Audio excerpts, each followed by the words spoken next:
अस्सलाम वालेकुम friends, welcome back to my channel. I hope आप सब बहुत अच्छे होंगे और मैं आ गई हूँ आज आप लोगों के लिए एक न्यू वीडियो लेकर, जिसका टाइटल है इस्लाम कबूल करने वाले 5 सबसे बड़े वैज्ञानिक, top 5 great scientist who accepted Islam. हम इस वीडियो में देखेंगे कि वो 5 वैज्ञानिक कौन हैं जिन्होंने दीन हक को कबूल कर लिया। उन्होंने ऐसा क्या देखा जिससे वो इस्लाम से इतने ज़्यादा प्रभावित हुए कि उन्होंने दीन हक को, इस्लाम को कबूल कर लिया। देखेंगे इस वीडियो में, तो इस वीडियो को लास्ट तक हमारे साथ जरूर देखिएगा।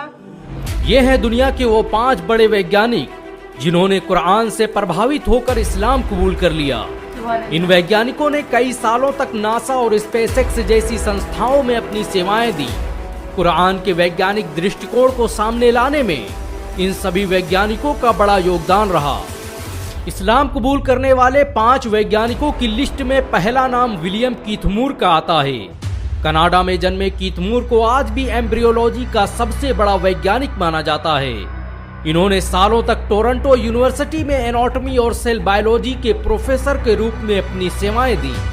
प्रोफेसर विलियम कीथ मूर पूरी जिंदगी इंसान के पैदा होने और मां के पेट में उसके बनने की प्रक्रिया पर शोध करते रहे।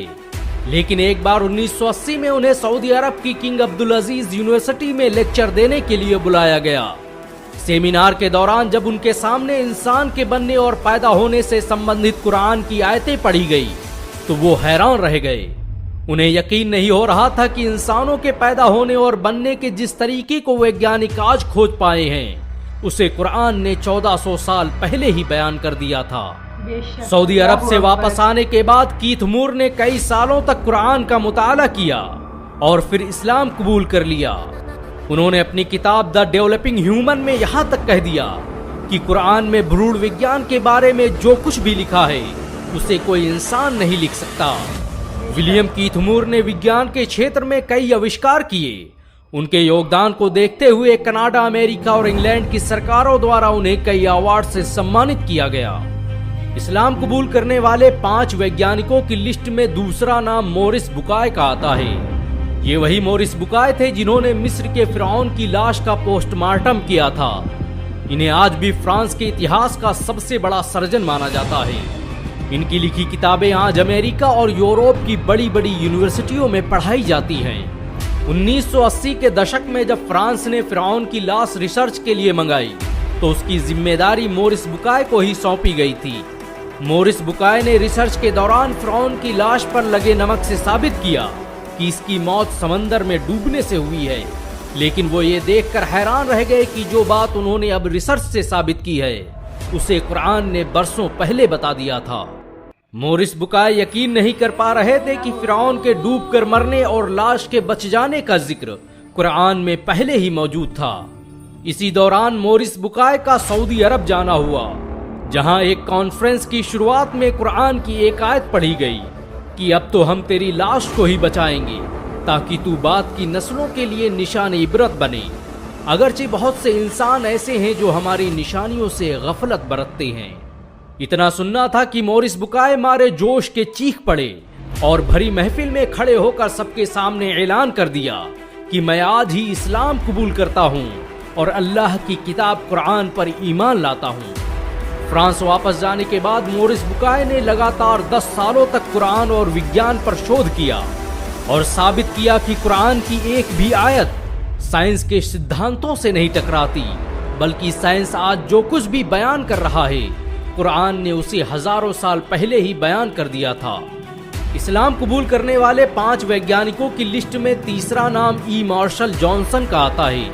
1930 में अमेरिका के फिलाडेल्फिया में जन्मे जॉनसन ने अपनी पूरी जिंदगी भ्रूण विज्ञान को समझने और इंसान के पैदा होने के सिद्धांत को जानने में लगा दी। जॉनसन उन वैज्ञानिकों में से थे जिन्होंने विलियम कीथ मूर के साथ सऊदी अरब के किंग अब्दुल अजीज यूनिवर्सिटी में कुरान पर रिसर्च का काम शुरू किया और फिर इस्लाम कबूल कर लिया।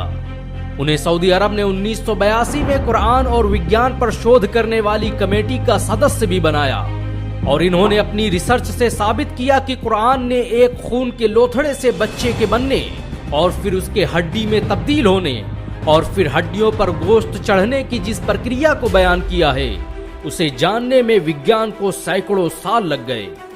जॉनसन के मुताबिक भ्रूण विज्ञान से संबंधित कुरान में जो कुछ भी बयान किया गया है उसे यकीनन पैगंबर मोहम्मद सल्लल्लाहु अलैहि वसल्लम तक अल्लाह के जरिए भेजा गया था। इस्लाम कबूल करने वाले 5 वैज्ञानिकों की लिस्ट में चौथा नाम टी विद्या प्रसाद का आता है। इनका जन्म 1940 को गुयाना के पोर्ट मोरेंट में हुआ था। इन्होंने कई सालों तक यूनिवर्सिटी ऑफ लंदन और यूनिवर्सिटी ऑफ वेस्ट इंडीज में एनाटॉमी साइंटिस्ट के रूप में सेवाएं दी। टी विद्या प्रसाद का जन्म एक हिंदू परिवार में हुआ था, लेकिन उन्होंने कुरान से प्रभावित होकर इस्लाम कबूल कर लिया। टी विद्या प्रसाद विलियम कीथ मूर के साथियों में से थे। उन्होंने विलियम कीथ मूर की तरह ही भ्रूण विज्ञान पर बहुत से शोध किए और कुरान और एम्ब्रियोलॉजी पर 25 से अधिक किताबें लिखी। उन्होंने काहिरा में होने वाली international conference of scientific sign of the Quran and Sunnah में भी हिस्सा लिया और बताया कि कुरान में बच्चे के अंदर रूह पढ़ने और जान आने के बारे में जो कुछ भी बताया गया है वो बिल्कुल सही है। उन्होंने कुरान की सूरा मोमिनून की आयत नंबर 14 को पढ़ते हुए कहा कि ये वो सच है जिसे विज्ञान भी नहीं झुठला सकता, इसीलिए मैं आज ही इस्लाम कबूल करने का ऐलान करता हूँ। इस्लाम कबूल करने वाले 5 वैज्ञानिकों की लिस्ट में 5वां नाम आर्थर एलिसन का आता है। इन्होंने ही लंदन के पहले international conference of electrical machine की शुरुआत की थी। एलिसन को आज भी इंग्लैंड के इतिहास का सबसे बेहतरीन इंजीनियर और साइंटिस्ट माना जाता है। 1985 के दौरान काहिरा में मेडिकल इमिटेबिलिटी ऑफ द कुरान के विषय पर जब पहली इंटरनेशनल कॉन्फ्रेंस का आयोजन किया गया तो उसमें पश्चिमी देशों के बड़े बड़े वैज्ञानिकों ने शिरकत की और इन्हीं में एक नाम था डॉक्टर आर्थर एलिसन का।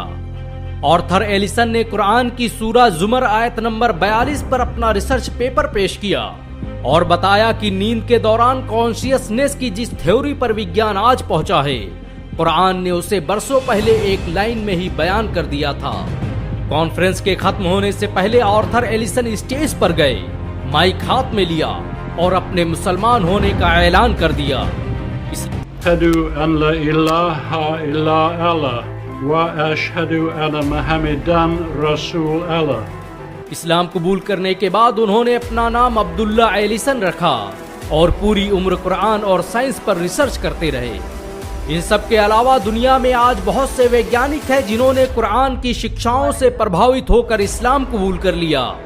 ये मौजूदा ही है कि विज्ञान आज अपनी रिसर्च से जो साबित कर रहा है, कुरान ने उसे 1400 साल पहले ही बयान कर दिया था। यही वजह है कि आज दुनिया के बड़े बड़े वैज्ञानिक भी कुरान के आगे सर झुकाने। अगर एक मुसलमान होने के नाते आपको गर्व महसूस हुआ हो तो इस वीडियो को लाइक और शेयर जरूर करें। ये वीडियो आपको कैसी लगी कमेंट करके ज़रूर बताइएगा, ताकि ऐसी ही और वीडियोस मैं आप लोगों के लिए लाती रहूँगी। और अगर आप मेरे चैनल पर नए हैं तो चैनल को सब्सक्राइब कर लीजिएगा। चलिए मिलते हैं नेक्स्ट वीडियो में।